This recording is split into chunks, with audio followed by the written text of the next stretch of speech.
today is Vasu. Welcome and thank you for being here today. Thank you, Sabine, for inviting me on your podcast. I'm very honored to be here.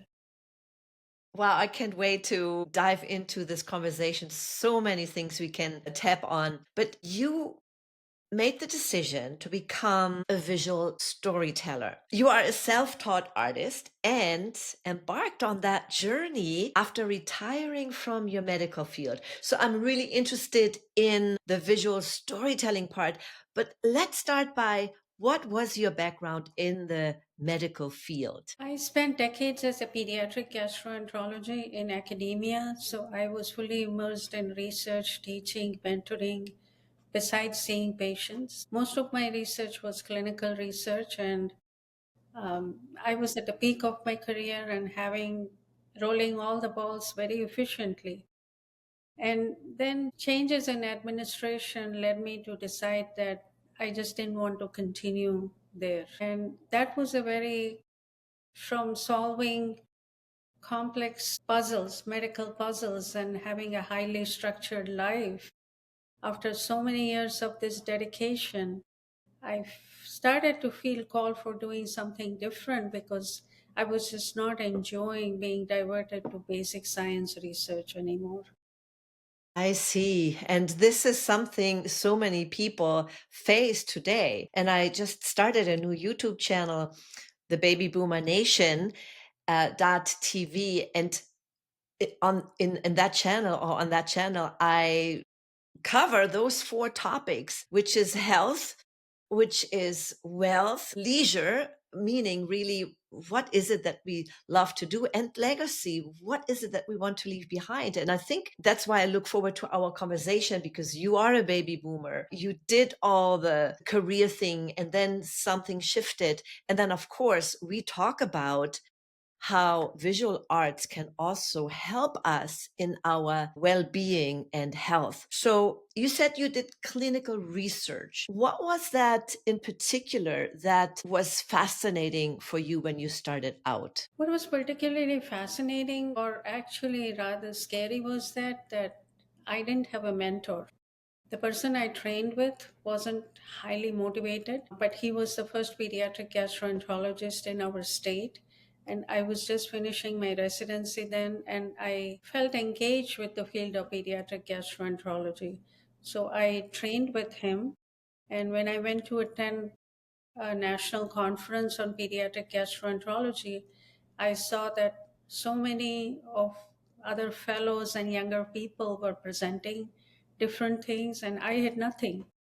And so when I came back, I just decided I was going to nurture myself and do something about it.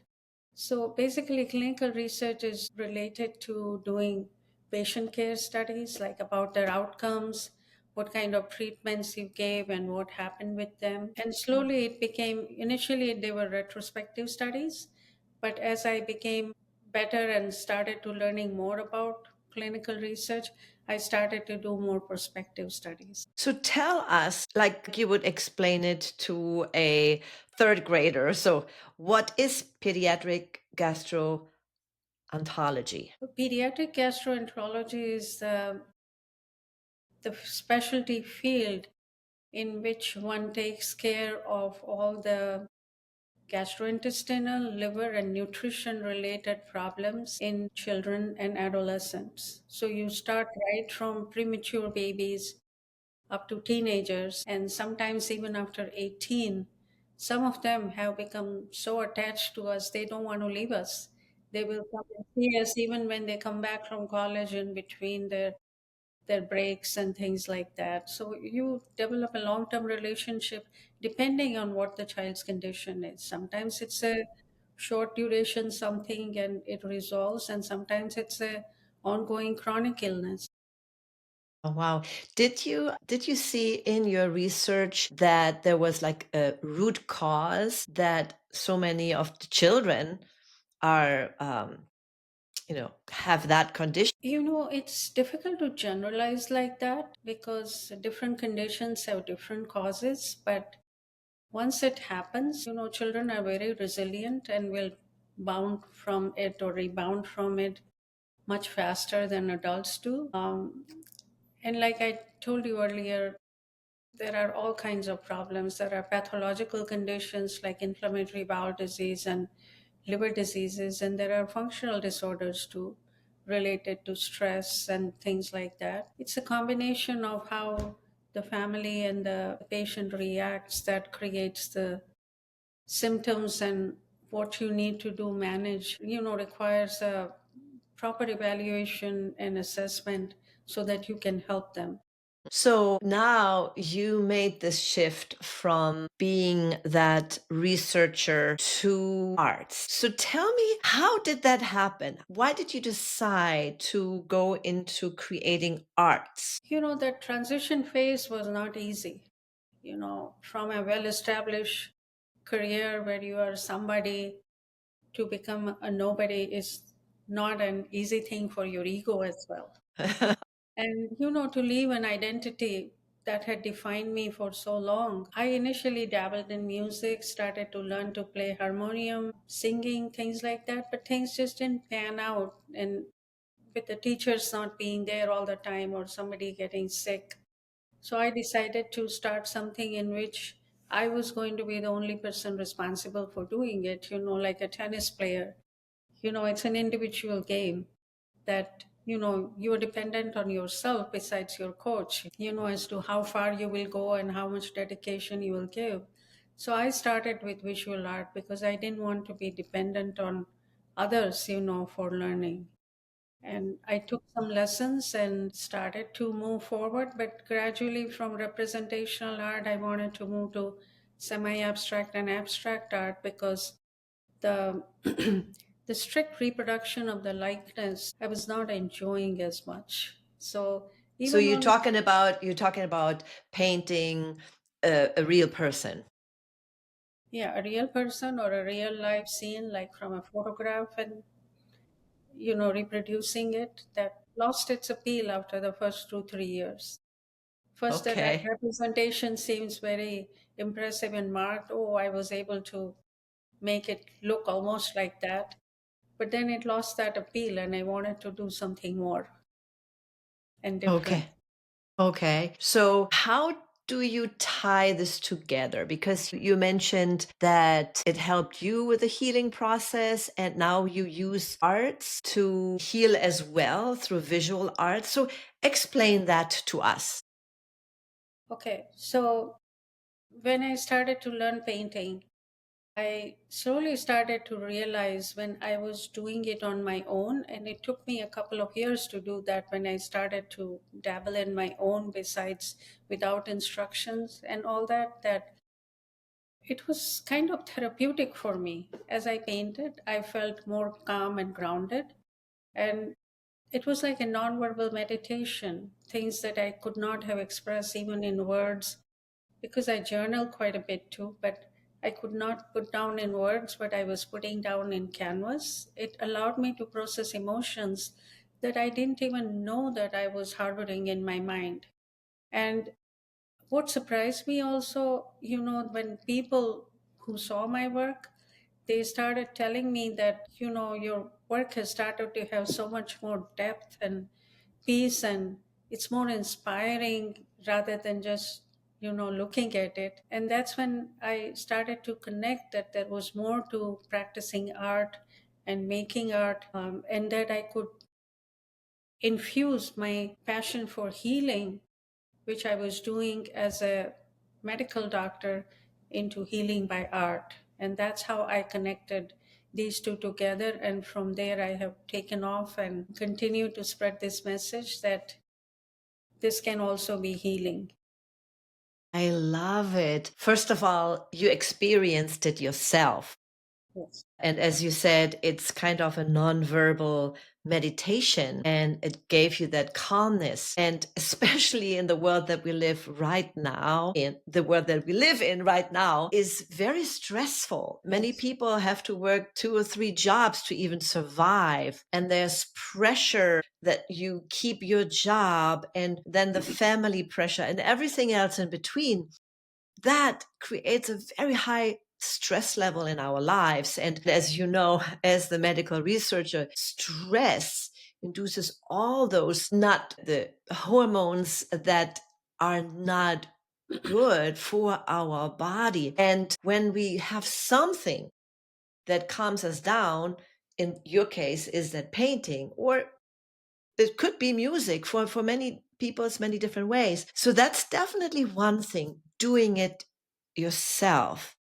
But you also mentioned people came to you just by seeing the paintings that had an effect as well. Explain that. Well, see, what happens is that when you are involved with art, whether you make it or you observe it, similar kind of things happen in your brain. And with my medical background, once this realization came to me, I was really fascinated to explore this connection about how brain responds to creativity in general. I won't just say visual art, it can be any kind of art.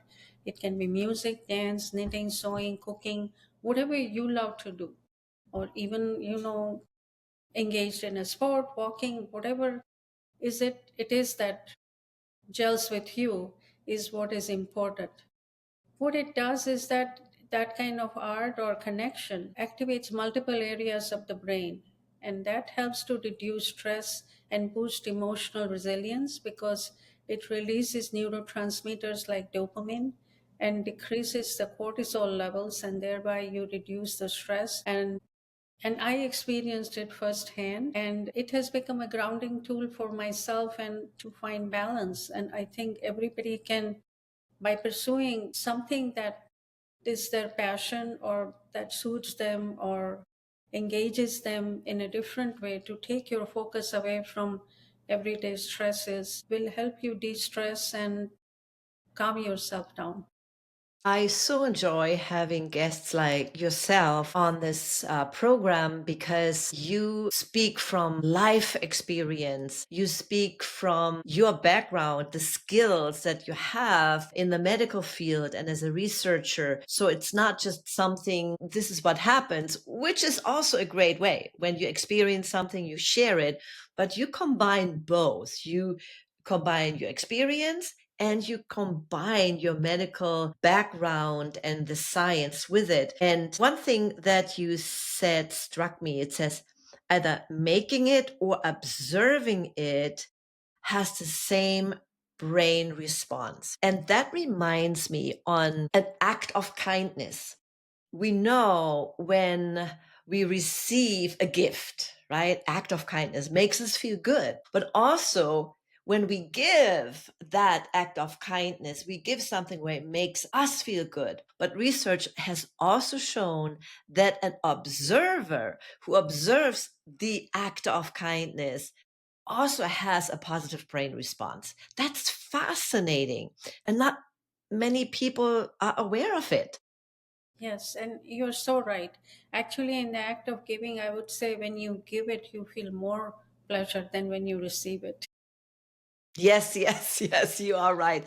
And that's why people like us who serve in the field, who share their experience, their message, their skills, that's why we are so passionate about. And my Baby Boomer Nation channel is all about combining those four elements that drives us as human beings, right? The element of pleasure, having fun, doing something that we love. And especially when you come to the retirement age specifically, if you don't do any of these, you start to quote unquote, not physically, but I say quote unquote dying, meaning you just sit. And when you don't do anything, when you are not active mentally and physically, you go backwards. That's just what it is. And we have to stay ahead of the game with what we do. And then on top of that, what you said is you now do something that you're truly, truly passionate about, but most importantly, with the visual art that you created, you are leaving a legacy. That piece of art is still there when you are long gone. Isn't Yeah, that amazing? it is. And it might, so I consider my art not to be just a creative outlet. It is my way of leaving a legacy. I already have my legacy in my medical field with all the publication and research I have done. But each painting is also part of a bigger story, like one of healing, empowerment, and connection. Are you looking to live longer, live well, and even live younger? Would you like to be a powerhouse of strength, stamina, and vitality as you age? What if you could even reverse aging at a cellular level? Vibrant living is our divine right. Remember when you could work all day and party all night, then get up the next day and do it again? The problem is, the older we get, the faster we age and the slower we heal due to a natural decline in our body's number one repair system, stem cells. By age 30, they have decreased by about 50%, and by age 60, only a small percentage is still active, which leads to more aches and pains, less energy and stamina, slower recovery from exercise, fine lines, wrinkles, and hair loss, reduced sleep quality, decreased memory, mental clarity and focus, and weight gain, and increased inflammation. Does any of this sound familiar to you?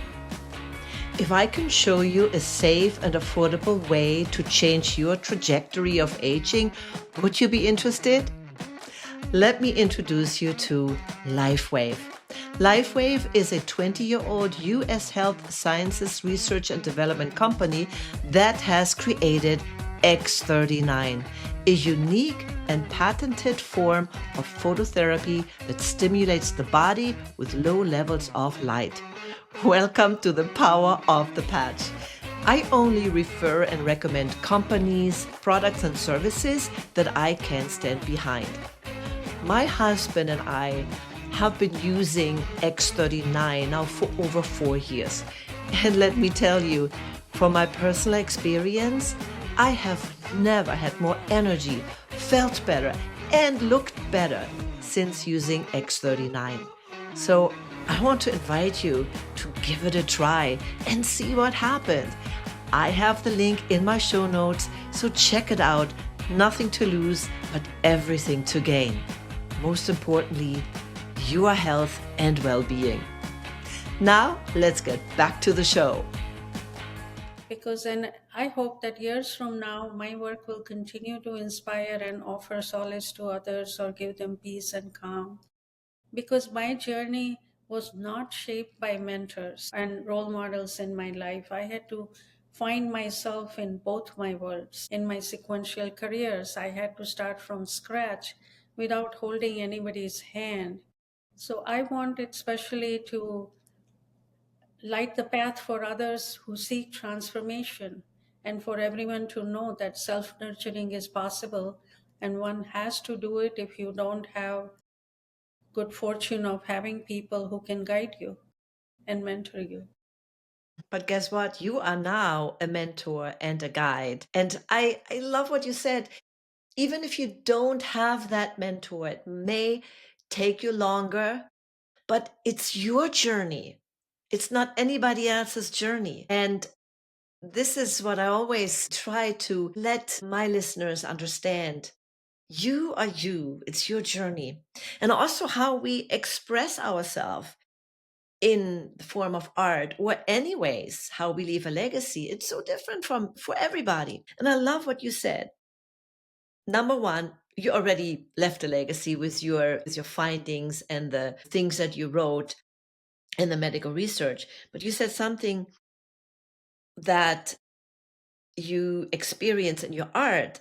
It's healing, empowerment, and community. And with that said, I was collecting stories from women who shared it in my book, Become Empowered. That's literally the title. And that community of women are so important. And they also became empowered by sharing their story. And that's what I'm passionate about.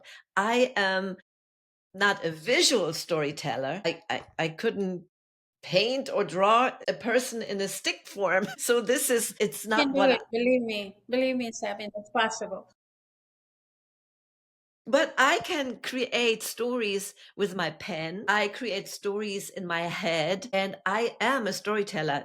I'm known as the storytelling dame from Germany because as actress and director, I have told stories my entire life. And now I'm shifting it into book form or podcast. I'm sharing stories right here in this Yeah. podcast. Yeah. So I I must tell you that I also had a book released in January. It's called Mastery Unleashed. It's a group of stories by 15 people.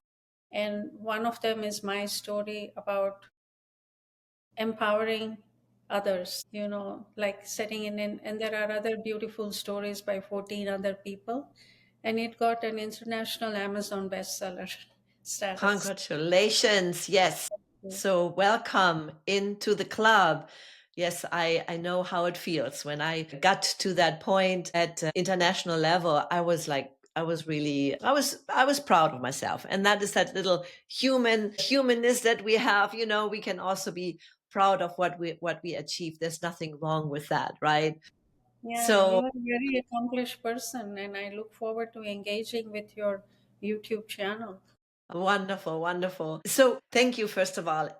If someone wants to get in touch with you, want to learn more about you, either get your book or a painting, or want to learn more what you do or how you can help them, where can they find you? They can find me at my website, but I just want to tell them a couple of words before I Absolutely. give them. Please. Well, Yes. I want everybody to encourage themselves to think about how their daily actions contribute to a larger purpose. You know, transformation is not just a one time event, it's a lifelong process of becoming. Whether you are starting a new journey, embracing creativity for the first time, or reconnecting with your roots, every step is part of a masterpiece that is everybody's life. So everybody is somebody, and they can find me and connect with me at my website, which is www.vasutolia.art. And for your listeners, I'm going to give a special gift that if they go to the link that I provide to you for the show notes, they will get a downloadable PDF for creating and developing mindfulness for 7 days, different activities with empowering messages. Thank you so much. I am sure that many will take advantage of it. Wow, that was such a great conversation. And I wish you all the best. And I know many of my listeners will get a lot of benefits following you. And to all my listeners, of course, we always appreciate if you can follow us and give us a 5-star rating and leave a short review on the platform that you listen to your podcast or here on this YouTube channel. This is greatly appreciated because, as you know, the algorithm is really looking for that. And getting that support from your side, it really will help to get this show in front of more people and helping more people that way. Wonderful. Thanks you, Vasut, Thank for you. your insight. Yeah. Thank you, Sabine, for having me. Appreciate it. So tell me about the legacy that you are creating. So, one of my most important legacy is, of course, my children.